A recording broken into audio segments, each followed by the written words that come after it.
So Marvel's Spider-Man 2 just got a boatload of announcements at Summer Game Fest. I'm going to try to recap as much of it as we can in this video, starting with arguably the biggest thing being the release date. So we actually, somehow, we got it, October 20th. Now that just makes October much more packed. We already had Assassin's Creed and Alan Wake 2 releasing 5 days apart. Now we have this game, Spider-Man, releasing 3 days after Alan Wake 2. So there's an 8-day stretch where it's just absolute madness in October. But October 20th is when we get Marvel's Spider-Man 2. We got a small little tidbit that Venom is going to be, they're doing a new thing, right? So something that we haven't seen in comics, something we haven't seen in the movies, and it's not going to be Eddie Brock. So, you know, there's always been that debate of what's this going to be or who's this going to be at the end of the road, at the end of the game. It's leading a lot of people to think that it's going to be Harry, right? I think that's the natural choice. I mean, they could throw a little curveball in. Maybe it's Norman, right? Those are really the only two I would say left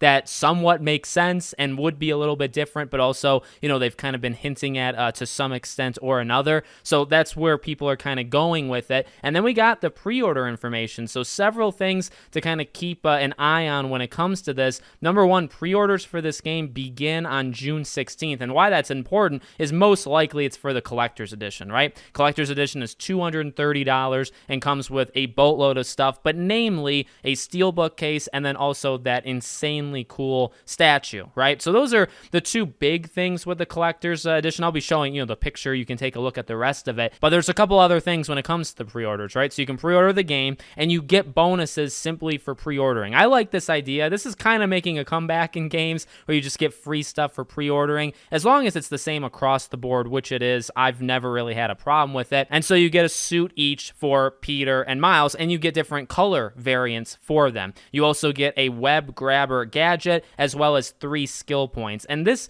directly now goes into the deluxe edition, where the deluxe edition, you get 10 suits, 5 for each of them, and then you get a couple bonus things. So you get 2 more skill points, and you get additional photo mode things. I think they're like stickers or frames. So I'll be honest, when it comes to the deluxe edition, it's $10 extra, so it's $80. I believe you can upgrade at any time, right? So you can buy the base game, $70, go through it. I believe those 10 suits are only available through the deluxe edition. I don't think you can earn them in the game. And so ultimately it just comes down to, are those 10 suits worth, I guess on average, $1 per suit? Because ultimately the photo mode extra stickers don't really do anything for me. Giving extra skill points, I could honestly care less. So what it comes down to is $10 for 10 extra suits. Is that worth it? But that's pretty much all we got. We can finally label, you can mark it on your calendar, you can tell your boss that you're going to be sick that day. You can do all that pre-planning right now. And we also have to get ready for those pre-orders, because I guarantee you next Friday, which is the 16th, those collector's editions, they're going to sell out very quick. So if you're into that, if you're going to get it, be ready. Be ready to rock and roll. So let me know what you think in the comments. Make sure you're subscribed, bell icon turned on, and I hope to see you all on the next one.